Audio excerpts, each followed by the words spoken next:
तो mental math कक्षा 7, मैं हूं हरी सर और आप सभी बच्चे देख रहे हैं आपका अपना YouTube channel math with Hari sir special Hindi medium के बच्चों के लिए ये चैनल मैंने बनाया है। तो आज हम करने वाले हैं अध्याय 8 राशियों की तुलना का प्रश्न नंबर 6। बहुत ही आसान है। ठीक है, क्या कहता है देखो यहाँ पर प्रश्न नंबर 6 क्या कहता है। ये रहा प्रश्न नंबर 6 आपके सामने। तो प्रश्न नंबर 6 कहता है 120 का 40% कितना होता है। बहुत ही आसान है बच्चों। 120 इस तरीके का अगर कोई भी प्रश्न आए तो आप किस तरीके से करना है वो तरीका मैं आपको बता रहा हूं। 120 का के लिए आप गुणा का निशान लगाएंगे और 40% का मतलब होता है 40/100। ठीक है, एक जीरो से एक जीरो ये कट गई और इस जीरो से ये जीरो कट गई, तो 12 चौक कितना होता है 48 होता है। तो ये आपका उत्तर आ गया बच्चों। ठीक है, ये आपका उत्तर बन गया। अब जो दूसरा भाग है 1 किलोग्राम का। अब 1 किलोग्राम का हमें बताना है 65% कितना होता है। तो 1 किलोग्राम को आप क्या करें, पहले ग्राम में चेंज कर ले, ग्राम में बदल ले। 1 किलोग्राम बराबर होता है 1000 ग्राम। जब 1000 ग्राम हो जाते हैं तो इसका मतलब 1 किलोग्राम बन जाता है। अब 1 किलोग्राम की जगह 1000 लिखना है आपको। 1000 का के लिए गुणा का निशान, 65% का मतलब 65/100 ये आ गया। तो 2 जीरो से 2 जीरो कट गई। अब 65 दाई 650 होता है और इसको लिख देना है ग्राम में। ठीक है, ग्राम, ये आपका उत्तर बन गया। अब तीसरा भाग फिर का 1 घंटे का 1%। अब इस घंटे के भी मिनट बना लो भाई। 1 घंटे में कितनी मिनट होती हैं? 1 घंटे में होती हैं 60 मिनट होती हैं। तो यहां पर मैं लिख देता हूं। ठीक है, 1 घंटे का 1% बताना है तो 1 घंटे की जगह क्या लिखेंगे 60। 60 का के लिए गुणा का निशान और लिखा 1%। 1% का मतलब 1/100। तो 1 जीरो से 1 जीरो कट गई। ठीक है, तो 6/10 आ गया। अब आप इसको लिख सकते हैं यहां पर 6 लिख दीजिए, क्योंकि 1 जीरो तो पीछे से 1 अंक के बाद 10 लगाएंगे और आगे जीरो लगा देंगे। ठीक है ना। अब क्योंकि हमने क्या बनाई थी, मिनट बनाई, तो ये यहां पर लिख सकते हैं मिनट। इस तरीके से ये भी आपका उत्तर है। ऐसे करोगे तो भी ठीक है। प्रश्न नंबर 7 क्या कहता है, ये रहा आपके सामने। प्रश्न नंबर 7 कहता है x का मान बताओ यदि, यहां पर ये समीकरण लिखे हुए अनुपात में, तो x का मान बताना है। आपको क्या करना है, ये बाह्य पद होता है जो बाहर की तरफ होता है। इधर ये बाह्य पद, ये बाहर की तरफ है, तो ये अंतः पद होते हैं। तो अंतः पदों का गुणनफल हमेशा करना है। बाह्य पदों का गुणनफल अलग और अंतः पदों का गुणनफल अलग। ठीक है, अंतः पदों का गुणनफल यानी अगर हम करेंगे तो 8 गुणा x आएगा, फिर बराबर का निशान लगाना है, और बाह्य पदों का गुणनफल इधर लिख दे 12 गुणा 9 ऐसे।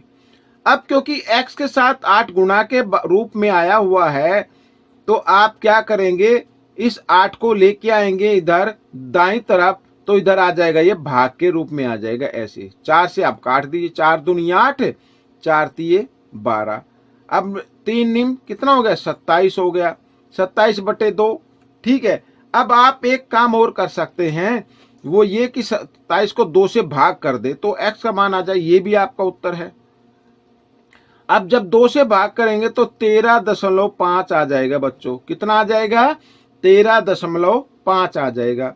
ठीक है, आइए करते हैं यहां पर ये भाग 2।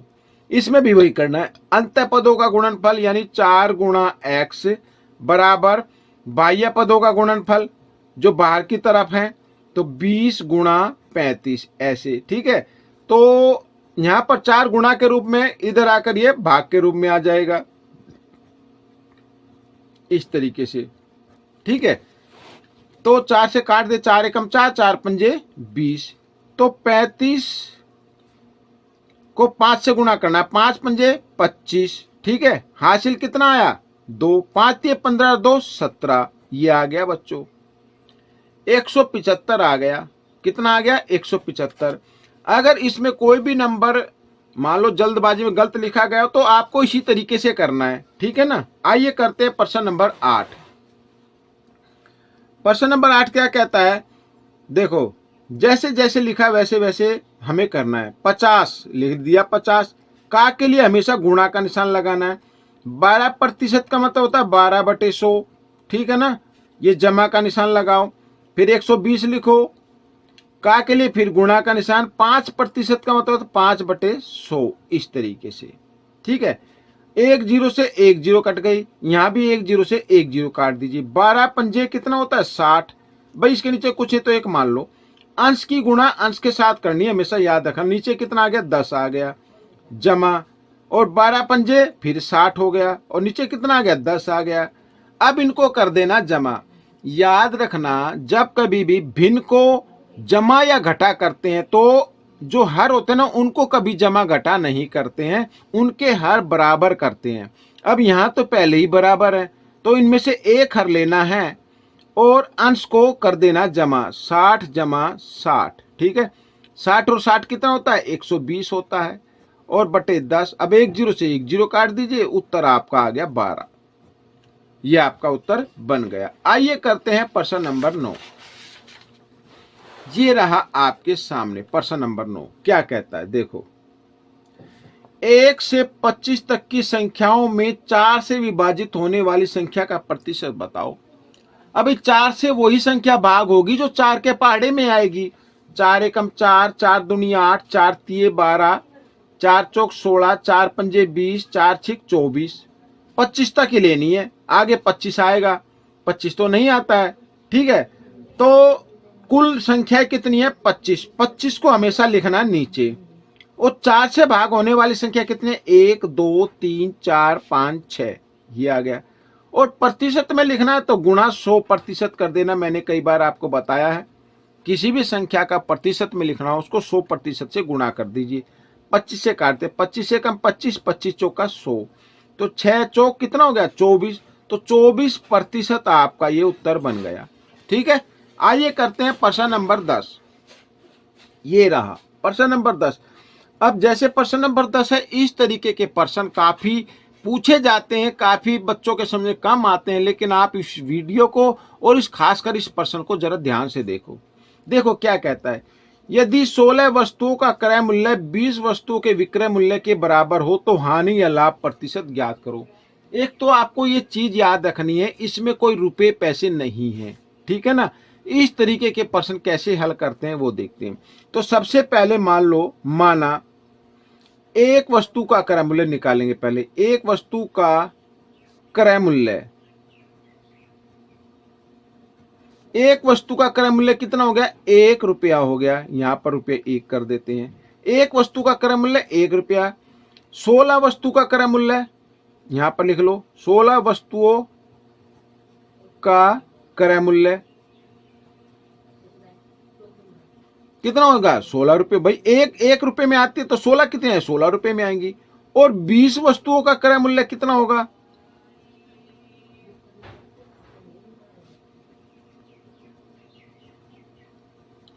20 रुपये हो जाएगा, ठीक है।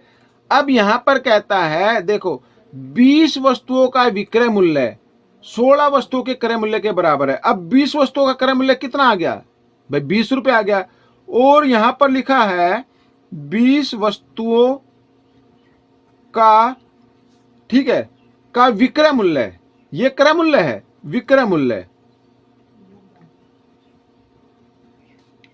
किसके बराबर है 16 वस्तुओं के क्रय मूल्य के बराबर। 16 वस्तुओं का क्रय मूल्य खरीदने को कहते हैं, तो 16 वस्तुओं का क्रय मूल्य कितना 16 रुपए, तो 16 रुपए लिख देंगे। अब आप देखो बच्चों, यहां पर 20 वस्तुएं कितने में खरीदी 20 रुपए में खरीदी, और 20 वस्तुएं कितने में बेची 16 रुपए में बेची। भाई 20 रुपए में खरीद कर 16 रुपए में बेची। अब आप देखो कोई भी चीज अगर आप 20 रुपए में खरीदेंगे और 16 में बेच देंगे तो क्या होगा हानि होगी ना।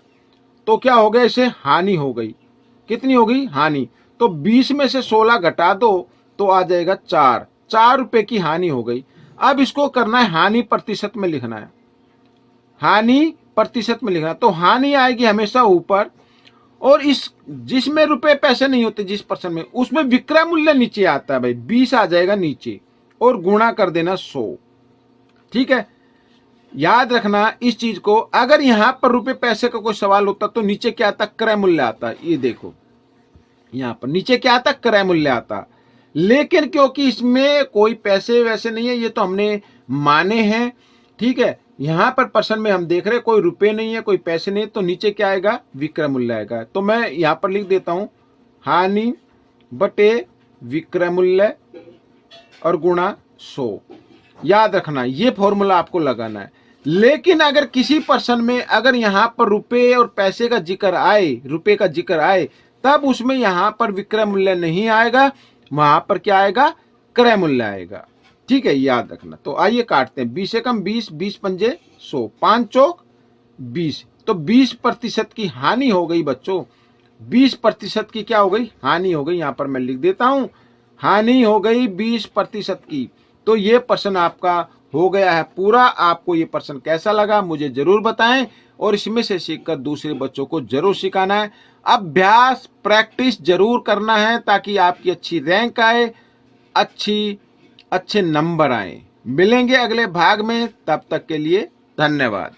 तो प्रश्न नंबर 7 हम कर लेते हैं। इसके बारे में मैं आपको एक बात बताना चाहता हूं, वो ये है कि प्रश्न नंबर 7 आपके जो ये मैथ है ना, इसमें ये गलत लिखा हुआ है, ठीक है। प्रश्न नंबर 7 जो है आपका ये गलत लिखा हुआ है, ठीक है। आपका उत्तर बार बार गलत आ रहा होगा, लेकिन अगर आप इस तरीके से कर रहे हैं, मैं आपको बताता हूं गलत कैसे। देखो यहाँ पर ये हिंदी मीडियम का मेंटल मैथ है और ये है इंग्लिश मीडियम का मेंटल मैथ। यहाँ पर आप देखिए प्रश्न number 7, find the value of x, यानी एक्स का मान बताना। तो क्या लिखा, 4:8 लिखा है, जबकि इसमें आपके में क्या लिखा, 9:8 लिखा। तो यहाँ पर 9 की जगह आपको क्या कर लेना, 4 लिख लेना है।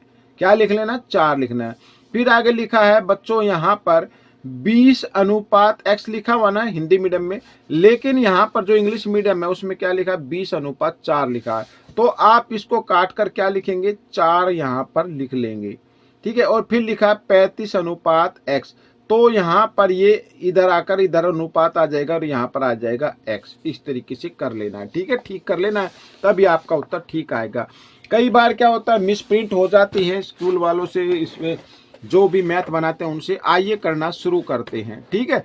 अब बच्चों इस तरीके का प्रश्न जब पूछा जाए तो ये होता है, जो बाहर की तरफ होते हैं ना वो बाह्य पद बोलते हैं, जो अंदर की तरफ होते हैं उन्हें अंतः पद बोलते हैं।